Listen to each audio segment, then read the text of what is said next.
In 1764, Thomas Jefferson was a 21-year-old college student. He was shy, bashful, and he was in love. But he did not have the courage to ask his intended for her hand. When he finally worked it up, finally got the courage, he went to her, asked for her hand in marriage, and she said no. Flat no. Crushed it. For the next 20 years, he was writing about that heartbreak in his journals. That was in 1764.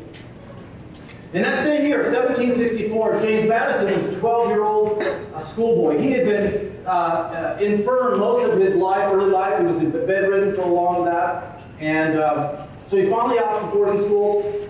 And his parents write back and forth with the schoolmaster, letters between them, talk about how smart he was, but he was shy and bashful and awkward. Probably would never amount to anything. James Madison, fourth president, right? That was in 1764. In 1764, John Adams had just graduated from Harvard. He was working on his law studies. He married Abigail, his wife, that October. And he wrote in his journal that once he got his law degree, he was so excited he would never leave Massachusetts or Braintree, Massachusetts area again. Of course, we know that he spent most of the next 20 years away from his family. That was in 1764. In that same year, George Washington was an unsuccessful farmer and businessman. The debts were piling up, couldn't pay his taxes. Anybody relate to that? Couldn't pay his taxes, and he was in somewhat of despair in 1764. However, little more than a decade after that, these gentlemen and others declared independence from the strongest military power on the planet.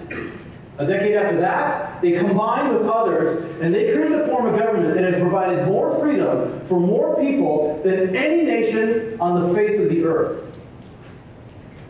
But in 1764, they were just ordinary men, nothing special to offer. How do you go from ordinary to the greatest statesman in history? How do you do that? Were these men better than us? Were they genetically superior to us? No. But they were trained to be Americans. And their society had very different expectations for them than ours does for us today. They were the beneficiaries of a unique kind of education, culture, and environment. And because they were able to overcome their weaknesses and develop tools and strengths to found this great nation we have, what we enjoy today. It's unique in all the history of the world. Unfortunately, most of us have never actually been exposed to the America that the founders gave us. So that's what I want to talk about today.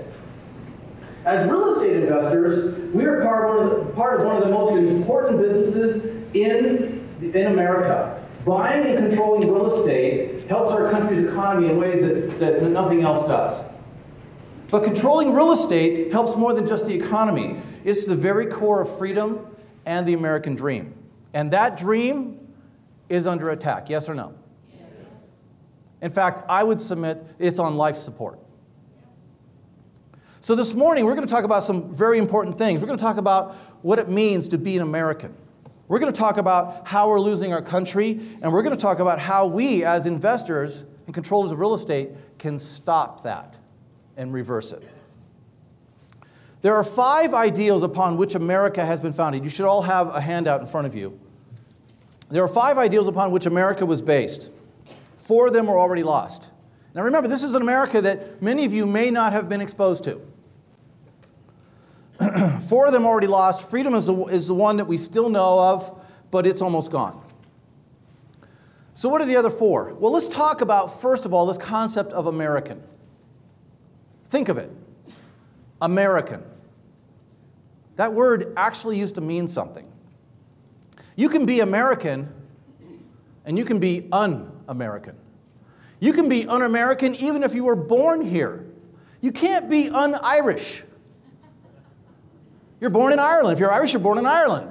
You can't be un-Saudi Arabian, but you can be un-American. You can't be un-Chinese. See, being Chinese means what? It means that that's your bloodline. That's your lineage. But being an American is not about lineage. Being an American is about living a certain way based on certain ideals. So what are those ideals? Let's talk about them.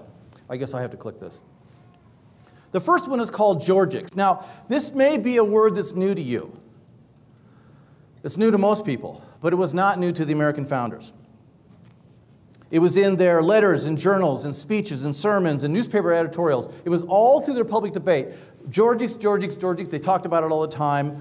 What is this thing? GEORGICS is a word that's derived from Latin and Greek. It literally means to work the land or agricultural efforts. It was first used by the Latin poet Virgil in 30 BC, and the founders adopted it because they loved the concept. They admired this quality, and so they made it theirs. The best way to explain this concept for us in modern days is to translate the word into something that we understand. Owner. When the founders said GEORGICS, what they meant was owner. So the first of the 4 lost American ideals, remember, these ideals are all connected. If you've lost 4, what's happening to the last one? It's being drugged down because they're all connected. The only way to save the last one, freedom, is to bring the other 4 back afloat. So when the founders said GEORGICS, they meant owner. But they didn't use the word owner. The words they used were independent and dependent. And I'll walk through that for you. At the beginning of our nation, when we were first declaring independence, the American founders argued about different philosophies. What kind of America should we have? Hamilton and Jefferson led that debate. And they got most of their ideas from a guy named Montesquieu, from a book called The Spirit of the Laws. He was a French and political philosopher. And he said there are only 3 motivations, 3 reasons why civilizations rise up. Nations, societies either thrive as martial societies, religious societies, or commercial societies. Now, a martial society is just that. It's a society that loves war, loves to fight. That's honorable for them. You can think of the Spartans or the Roman Empire, the early American Indians. The founders got together and said, you know what? As good as that might be, America's not going to be a martial nation, a martial state. Religious state, that's the second one. And that is a state or a society that's guided by religion, the tenets of that religion, in all aspects of society. Examples would be the Kingdom of Saudi Arabia, the Taliban, modern-day ISIS. You're hearing about it in the news every day. The founders agreed that they wanted a good people and that the Bible was a good book, but they didn't want religion to be in charge of society. They wanted it to flavor society, but not be in charge. So they said no. I don't think I'm following my slides. There we go. Montesquieu's last form of society, a type of society, was what was called the commercial society, and the founders said, yeah, we like that one. The idea is to set up a social structure in a government to support and promote commercial enterprise and success for those who work hard and are smart with their money. Anybody agree with that approach to life? Yeah. And a government system that's designed to promote property rights and promote ingenuity and creativity. Both Jefferson and Hamilton agreed, yes, this is a good idea, we want this, but what kind of commercial society? Because there's 2 types. Hamilton said, let's set up America this way. Let's set up a commercial society that is pretty much has everybody working for the big industrial organizations and the big corporations in a city environment, and there'll be a few people who make a lot of money, and everybody else is subsistence level. Employees, just making enough to get by, with a few big owners. What do you think Jefferson said to that? He refused that. He said, you know what, that's wrong. That's not how you protect freedom and liberty. So he suggested that the best way to protect freedom is to set up a society where millions of Americans are owners. Small farms, small ranches, small businesses, shops, coopers, newspapers, you name it. Such a variety, all owned privately. And then have a government system in place that protects those as much as possible. Jefferson said, when a people live independent, they think, act, and vote independent. And that's the best way to protect freedom. So Hamilton and Jefferson fighting back and forth. And today, we talk with, they use the words dependent and independent. They said you're either going to have a nation of dependence or you're going to have a nation of independence. Our modern translation of those two words today are owner and employee. Now, dependent is an employee. Think about this for a second. This employee in every way is dependent on their employer for what? For everything. Where does their money come from? The rest of their life. There's nothing that has greater impact in your life than money. Because everything you do, good, bad, indifferent, is money. And if you're dependent on one person or one entity for all of that every month, guess what you are? A dependent. I can't hear you. What? You're a dependent. That's right. On the other hand, an independent is an owner. An independent is Georgic. Now, you don't have to be a farmer to be Georgic, but you have to be independent. Owners provide, or Georgics provide jobs for other people, or at least provide for themselves without being dependent on anyone else. Does that make sense? What do we have today? A nation of dependence or independence? Dependence. Hence, 4 lost American ideals are dying. Liberty is shrinking because of that very concept. Owners do not look to others or government for their maintenance. They count on the freedom protected by law to give them the environment and liberty to be creative, productive, active members of society who provide for themselves not only financially and politically.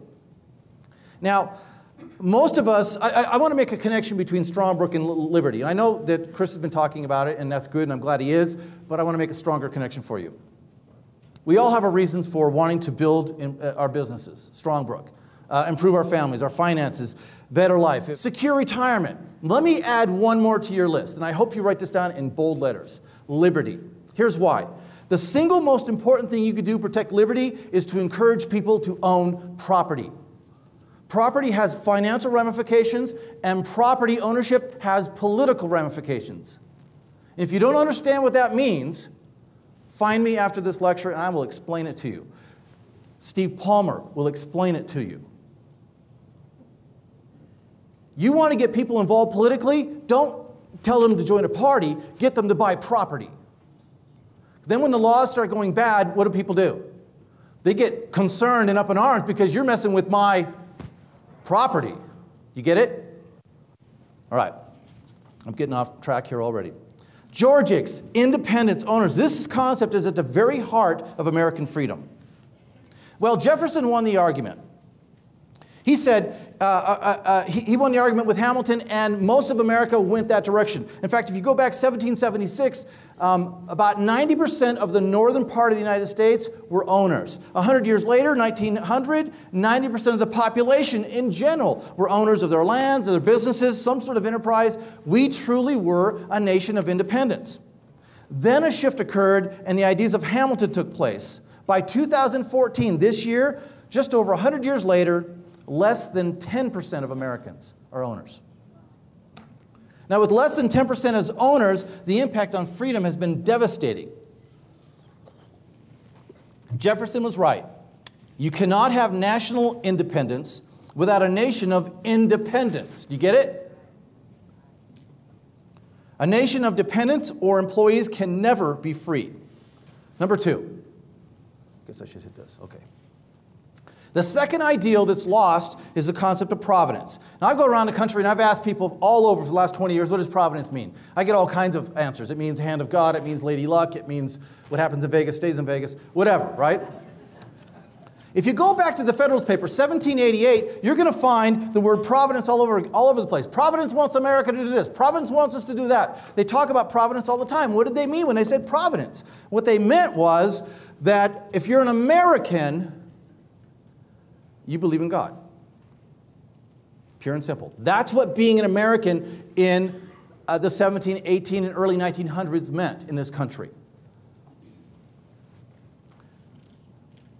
During the European Enlightenment, the Europeans thought it was quaint that Americans still had God in their dialogue. In fact, up to a couple decades ago, Europeans talked about how shocked they were to find that Americans were still talking about God. Today, we almost never talk about God. The concept of God as being a fundamental part of the character of an American is lost. Oh, you may have it in your little bubbles in places where you live in your little... But in general, in the country, 317 million people, we don't talk about God anymore. It's lost. But to the founding generation, providence was more than just a belief in God, a higher power. It had a deeper meaning, and we've lost that as well. Beyond the belief of an existence in God, the early Americans believed that God had also given each one of us a purpose, a mission, a task specific to us that we were to complete in this life. Let me say this a little bit different. The founding generation believed that not only was there a God, but there was a supreme being that had a very personal and specific mission for each of us to fulfill. They believed that in a culture where people were supposed to search out their missions, everybody here would have a mission. We would all know that everyone had a mission. You may not know what it is yet. That's your job. Go find it. And once you find it, then you fulfill it. Can you imagine a culture like that? Would that change anything in America today if we had continued that culture? Would things be a little different here?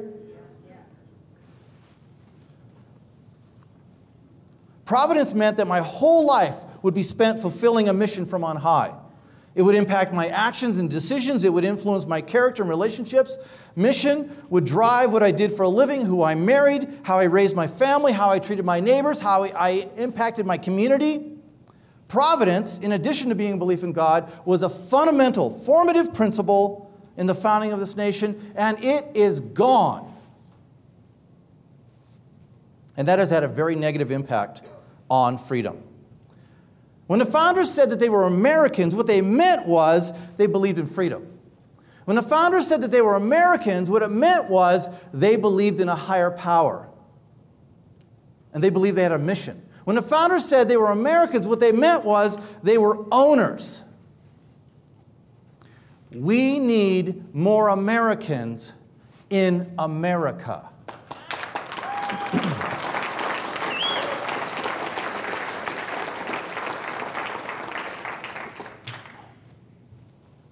And you're the ones that are going to lead this out.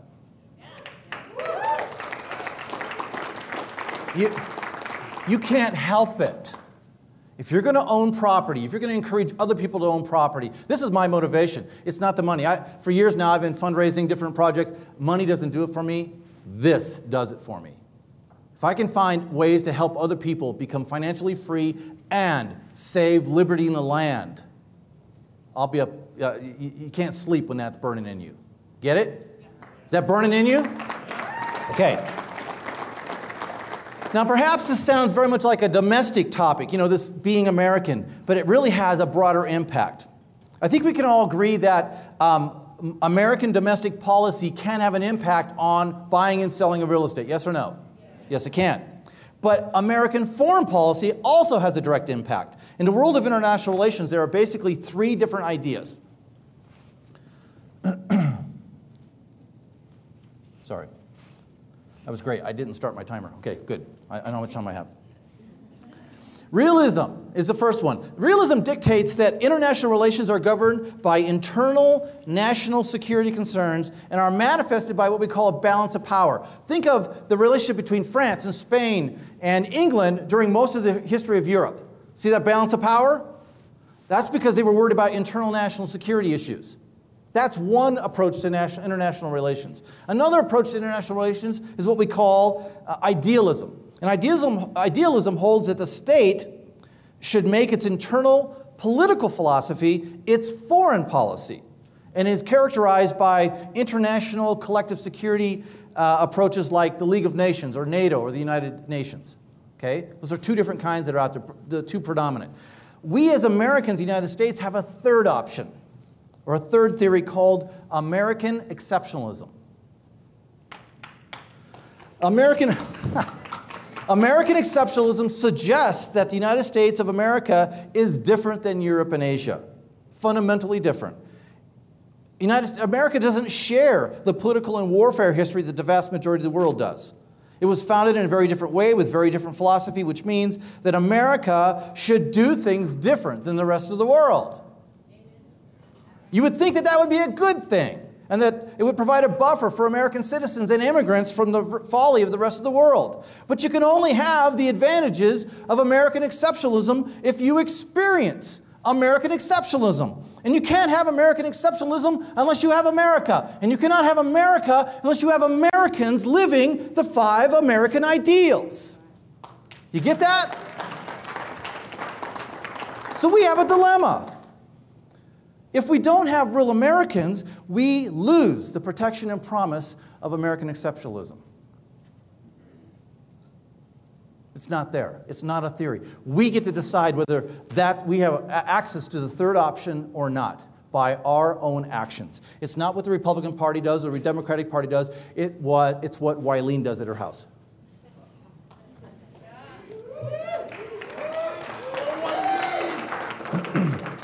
Wileen, you're carrying it for all of us. It's what you do in your own homes. It's your relationships. It's being out of debt. It's all these things we're talking about. That's the foundation of liberty. All right, let's go on to the third one. Liber is the third lost American ideal. This is, again, another word new for our time, but very familiar to the founding period. Liber is the Latin botanical term for tree bark.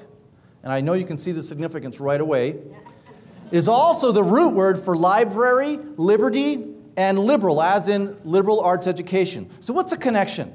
What's the relationship between tree bark, liberty, and library? The idea of a strong liberal arts education and liberty have always had a close relationship. More precisely, these two concepts are connected by the idea that you deserve to be as free as what you know. I'm going to say that again.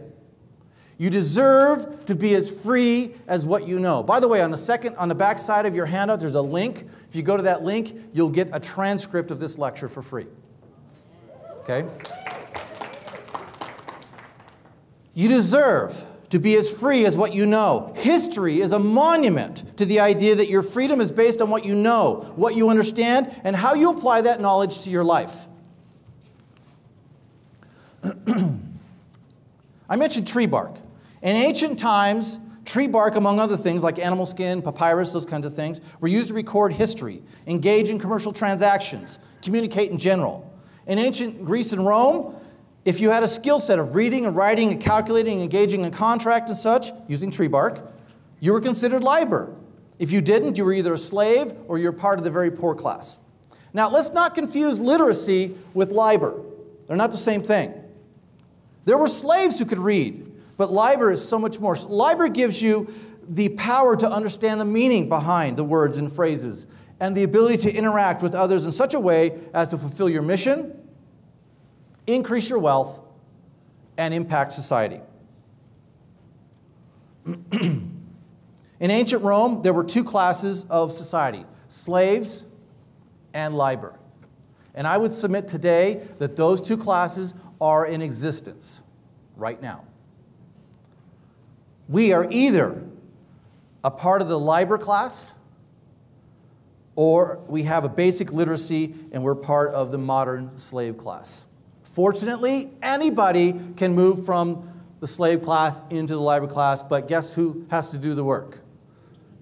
It's not something people can give you, right?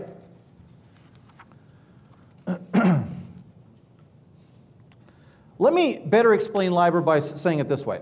Historically, there have been three types of education. Employee education, which is just that. It gives you a general education, basic literacy, designed to give you just enough skill set to get and keep a job. Then there's professional education. That is training into a narrow field or specific field like counting or law or medicine, basically to become an expert, to have expertise in an area. And then there's liber education. What is the fundamental difference between these three? Well, for starters, they have very different goals. The goal of employee education is to teach basic literacy and teach people what to think, to do what they're told, to follow orders. In our current environment, the vast majority of the U.S. citizens, more than 60%, will never achieve more than this level of education. They will never be liber. They will never be truly Americans. not free Americans who think for themselves. What's the goal of professional education? To train you to think within the parameters of your chosen field, but not to really question or think too much outside of that. To train you to be an expert. Some 30% of the Americans, of U.S. citizens today, have received this level of education. And while they're clearly making more money than those who are just in the employee education, I'm not sure that they're any freer with all those extra years of education. The goal of leadership education is to train a person how to think. You see the difference? What to think, when to think, how to think.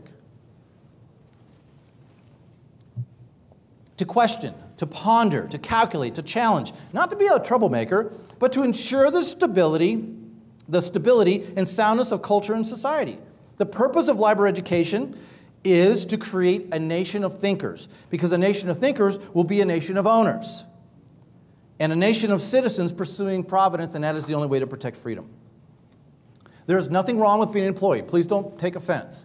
There's nothing wrong with being an employee or being an expert. But a nation of employees, a nation of experts, is a nation that will never be a nation of free citizens. Fundamentally, it can't happen. History is filled with examples of this. Think of the Chinese dynasties or the tyrannies of Mesopotamia. Modern examples, Bismarck's unification of Germany and Austria, Stalin's USSR, Mao's China. I could make a strong case that the same thing is happening right here in the United States today. Let me give you this quote. This is George S. Counts. "We must abandon completely the naive faith that education automatically liberates the mind and serves the cause of human progress. In fact, we know that it may serve any cause. It may serve tyranny as well as truth, war as well as peace, death as well as life. Whether it is good or evil depends not on the laws of learning, but on the conception of life and civilization that gives it substance and direction." It's what you believe in here that determines what education does.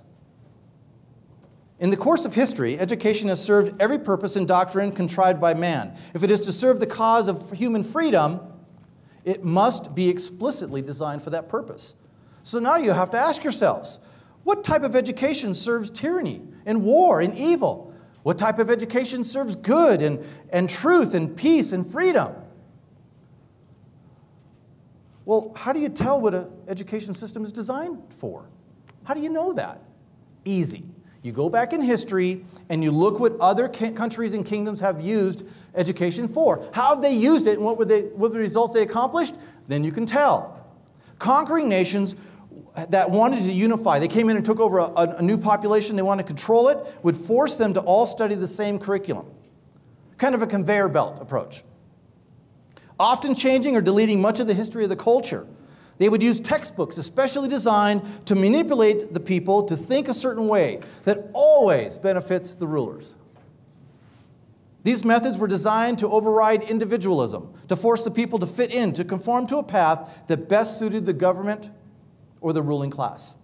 There were other realms that used intricate systems of experts at many different levels.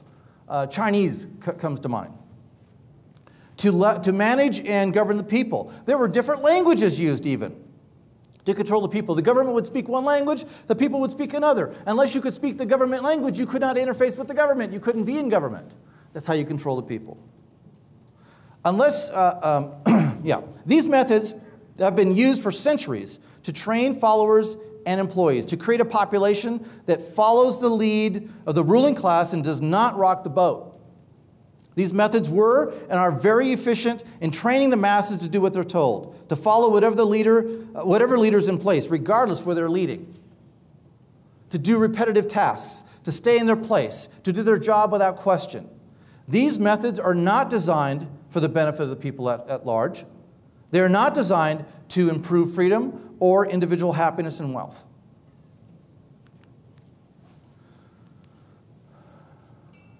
There we go. In 1840, Alexis de Tocqueville spoke of these methods and the kind of control in his world-renowned book, Democracy in America. He's speaking of the future he saw for America, and he's talking about the government that would be in place at the time. And he said, above this race of men stands an immense and tutelary power, which takes upon itself alone to secure their gratifications and to watch over their fate.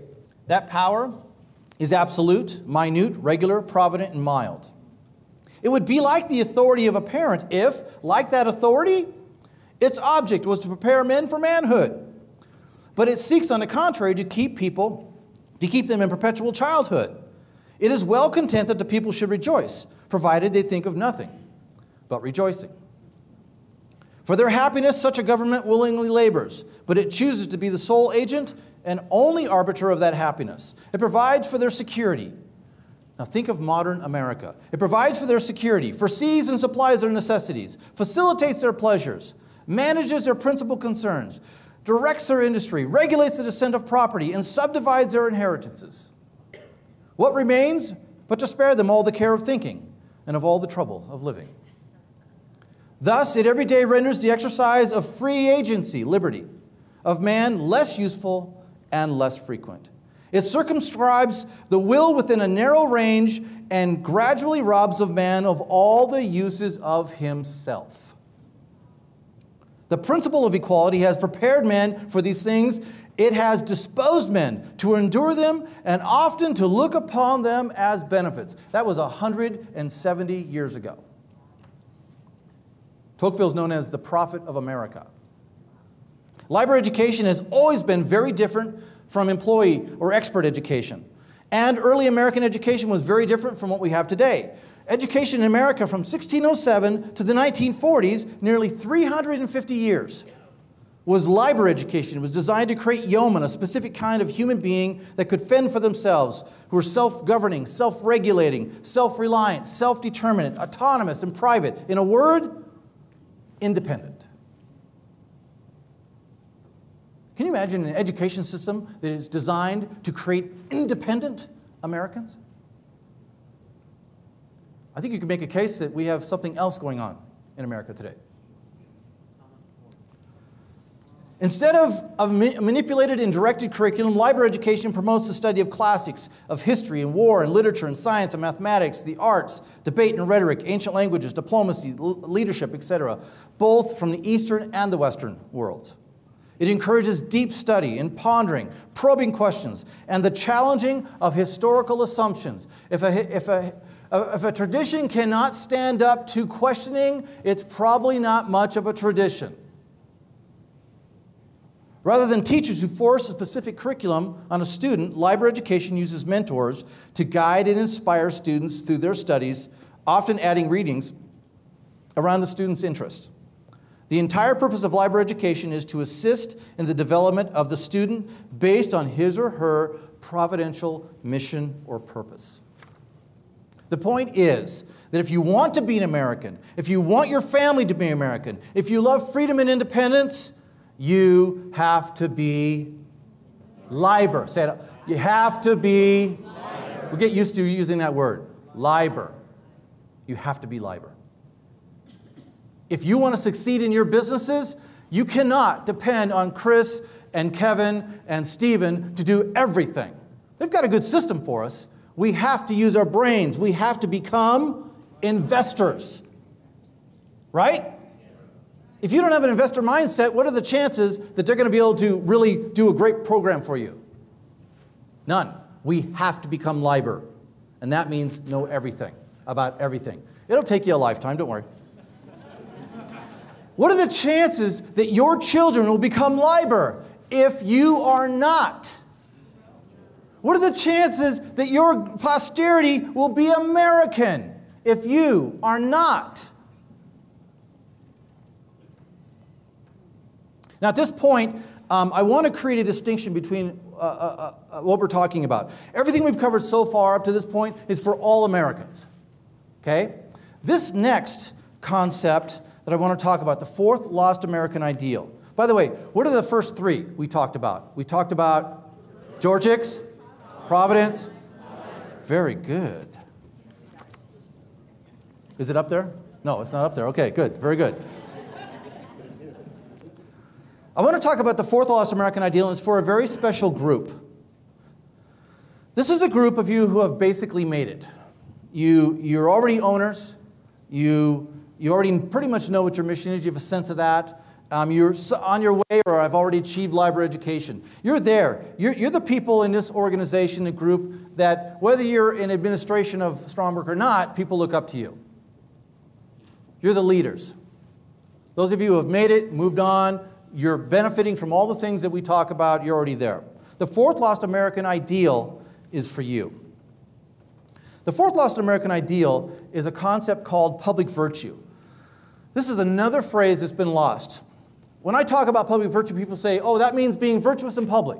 And though that is a good thing to do, that's not what the founders meant when they said public virtue. I've had other people say, that means being virtuous in public office. Heaven knows, that would be a good thing. As unlikely as that is in American politics today. But that is not what the founders meant when they said public virtue. When the early Americans talked about public virtue, they were quoting the ancient Greeks.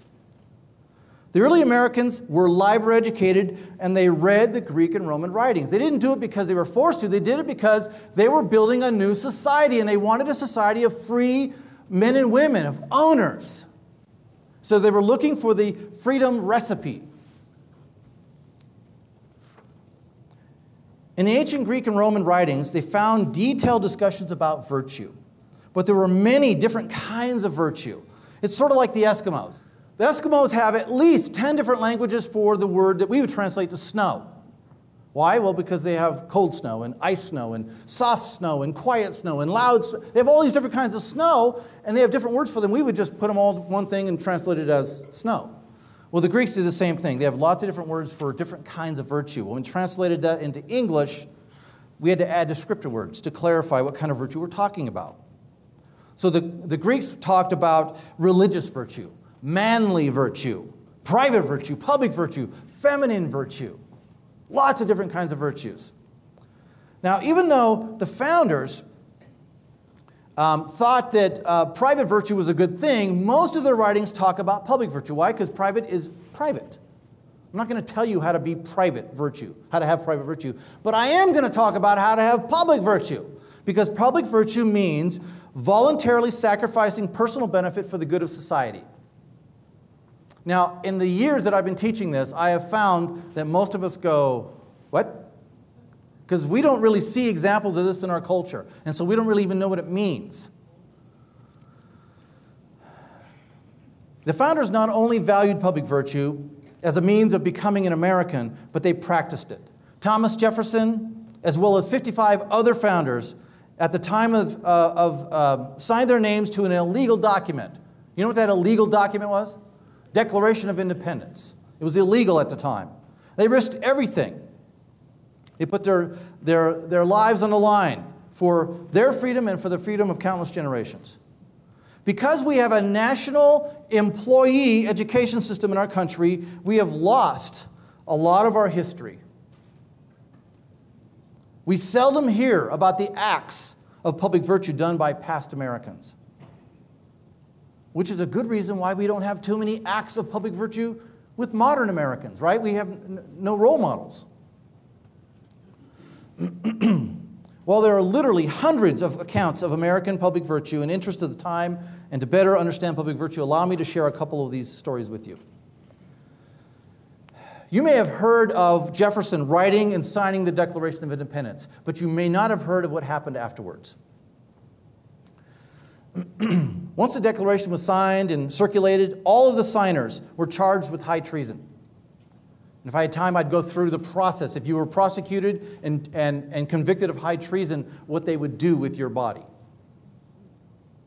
The English did this clear up until the 1850s. So this was very well documented. So all of these signers had warrants out for the arrest. They were all in hiding. Jefferson was at the top of the list. Ooh, if we could just get our hands on the guy who wrote the document. That would really send a message. So they went to Monticello to find Jefferson. He wasn't there, but his wife and child were. As the British approached that day to Monticello, she was warned. She ran into the woods in the snow with her child.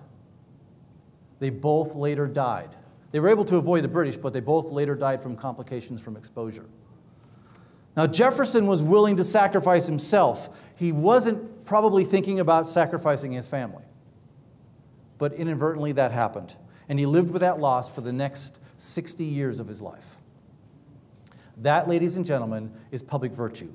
Voluntarily sacrificing personal benefit for the good of society.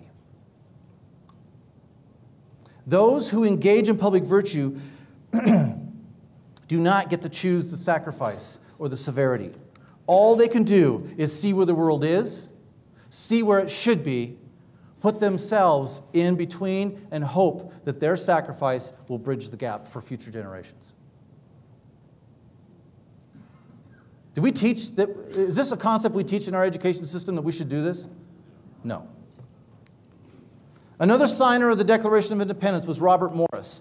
Now, at the beginning of the Revolutionary War, Robert Morris was the richest man in the colonies. By the time the war was over, the Constitutional Convention had convened, and the nation was up and running, Robert Morris not only had lost all his money, but he had spent time in debtor's prison. What happened to the money? How do you go from richest man to debtor's prison? It's suggested that he probably had some problems in his later life and bad business dealings, but there is no doubt that during the first years of the war, Robert Morris was another indispensable man, just as indispensable as Washington. He poured the equivalent of millions of dollars into the war effort. On numerous occasions, General George Washington found himself with no money to keep the war going. With his back against a wall, he would send out a message, "Get me Robert Morris." Morris would come, they'd explain the situation, he'd put out some money, go fundraise for the rest. They were able to fund that battle. Washington lost the first 10 battles in 1776.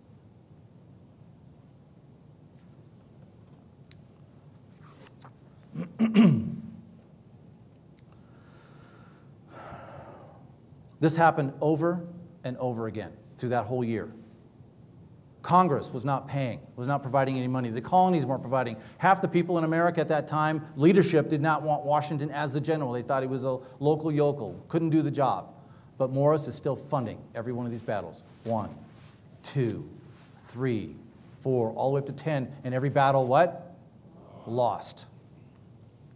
Remember the Battle of Trenton. Maybe you remember that, but I bet you remember this. This is the great art of crossing the Delaware. This painting depicts probably the most pivotal point of the war. Washington had lost every battle. Nobody's funding him, except for Robert Morris. And he lost every battle up until this one. Now, in those days, you didn't fight war during the wintertime. The British found a nice encampment, and the Americans found a not so nice encampment. And they survived through the winter, separate, not fighting, and then in the spring they'd come back together and go at it. And knowing this, and knowing that he was up against a wall, unpopular, real big problems, Washington pulled his generals together and said, we've got to come up with a plan. We've got to find a way to turn this war around, and very quickly. So the plan was to cross the Delaware River from Pennsylvania into New Jersey and attack the British forces at Trenton on Christmas Eve when no one was expecting it. It was a daring plan. It was fantastic. Washington said, make it happen. Not long after that, the generals came back to him and said, slight problem. We don't have enough guns, shot, or powder to mount an attack. Also, we don't have enough soldiers with shoes and pants to weather the storm. No one has been fed a full meal recently, and there are no boats to cross the water. And by the way, everybody in your army right now are on single one-year enlistments, and their enlistments are up in 2 weeks. Washington said, what? Get me Robert Morris. Morris came on horseback through winter weather, listened to the plan, said, that's a great plan. And then he said, oh, by the way, I'm 100% broke. I've used up my entire fortune funding the American Revolution. Washington, who never showed emotion in public, is said to have dropped his face into his hands and said, then all is lost. Can you imagine being Robert Morris walking out of that meeting? Well, he had no money. He was completely broke. But he went to friends and said, hey, would you loan to the Continental Congress? Would you loan to the government and so we can keep the war effort going? And his friends said, what? No. We'll never see repayment. We'll never get paid back. Then he said, would you loan to me? Remember, penniless. Would you loan to me? And they said, yeah, we'll loan to you. Signature loan for the equivalent of millions of dollars. The money that was gathered and dispersed to Washington, cold and hungry soldiers were clothed and fed, thanks to Robert Morris. Boats were secured, thanks to Robert Morris. Guns and powder and shot were purchased and delivered, again, Robert Morris. The battles of Trenton and Princeton were so successful, they turned the tide of the war and led to American freedom and the development of the United States and the freedom that we enjoy today, all because of a man named Robert Morris. A man who understood liberty, a man who was an owner, who understood providence, who was library educated, in a phrase, an American. A man who had been wildly successful as a large merchant and financier, but when the time had come, he put it all on the line to secure freedom for his own grandchildren and for us. That, ladies and gentlemen, is public virtue. Voluntarily sacrificing.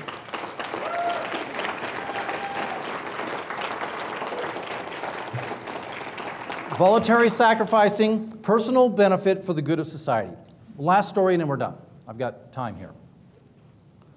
For most of the 8 years of the American Revolution, the Americans were losing. To make matters worse, the continental dollar was worthless, so the American army could not purchase needed supplies, while the British were purchasing American goods with gold and silver. American shopkeepers and farmers were, in essence, aiding and abetting the British. The American Congress was restricted in power to make war due to the limitations of the Articles of Confederation, which were the law at the time. Unable to pass laws to help the war effort, Congress passed a resolution. In essence, a suggestion. They asked an unknown number of shopkeepers and farmers to stop selling to the British. But knowing full well that if the British were not allowed to purchase the goods, they would simply take them at gunpoint, the American Congress asked these private citizens to destroy anything the British could use to make war against the Americans. Hundreds of shopkeepers walked into their shops and poured kerosene over the counters and the candy and the bolts of cloth and the farm implements and the seed, lit the match, walked out on the cobblestone with their families, and watched their entire livelihoods burn to the ground. Dozens of farmers walked into fields ready to harvest, struck the match, and let the fields be destroyed rather than give the British a chance to have supplies.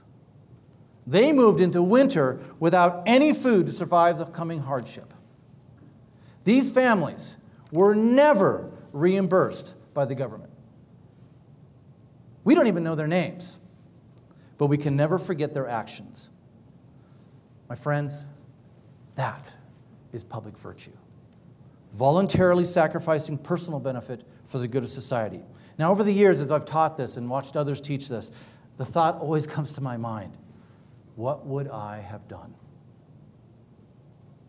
What will I do? Will I look out for number one, or will I find my moment in time and sacrifice myself for the benefit of others? There are 5 American ideals that America was founded on, and 4 of them are lost. Freedom is the only one that's alive. The danger here is that all 5 American ideals are connected, and with the other 4 lost, freedom is beginning to slip away, and will be lost just like the others unless you and I decide to stop it. So what do? I have 4 simple steps. They'll be the hardest things you ever do, but they're 4 simple steps. 1, build wealth. Well, that's kind of a no-brainer. We have the plan to do that. We have the system in place. We have everything that we need to do that. We just have to do it. Right? Because remember, this is I know this is about building wealth, this whole convention, but for my little portion right here that I get to control, this is about liberty. You want liberty? We need people with wealth to maintain liberty. Build wealth. Then read classics. Now your handout has a list of classics on the back, a very short list of classics that I recommend that you can read. It has the title and the author there. Start that process, read those classics. They're hard. You'll struggle. Good.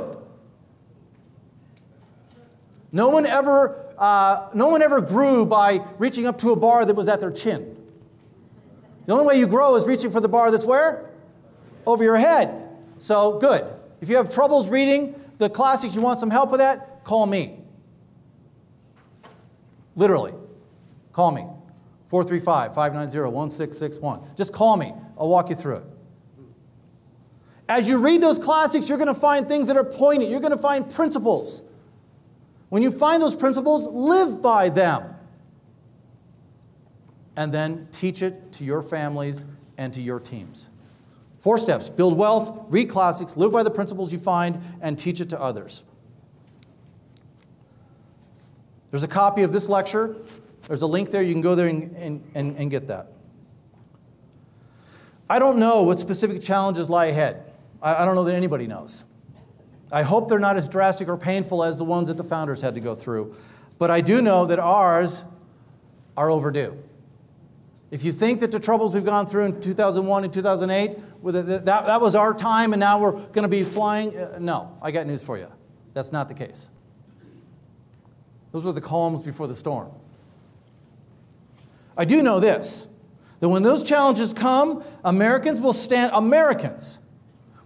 up and face the hardships head on. There will be Americans who have strong families, who are owners, who have missions, who know what to do and do it effectively, who have paid the price to be library educated. Americans who will voluntarily sacrifice themselves and their resources to further the cause of liberty. The number one problem that I've had in the last 20 years is trying to get people who with money to understand that they can only develop that money if they're living in a political environment of freedom. Try to develop that money living in China or some other place that's controlled. Very tough. You have to become part of the system to be able to do it. This is the only country in the world that you can grow and develop in this environment we have. This is shrinking. It all depends on you. Challenges will come and Americans will be there. Choose now to be an American. I say it again. Be an American. Choose that today to be an American. In the year 1764, Thomas Jefferson was a broken-hearted college student. James Madison was a sickly schoolboy. John Adams was a disillusioned school teacher, and George Washington was a disappointed businessman. And today, this morning, I have a room full of people just like them. What remains to be seen in the decades ahead is, will you step into your greatness or not? What remains to be seen is, will you become an American? Thank you.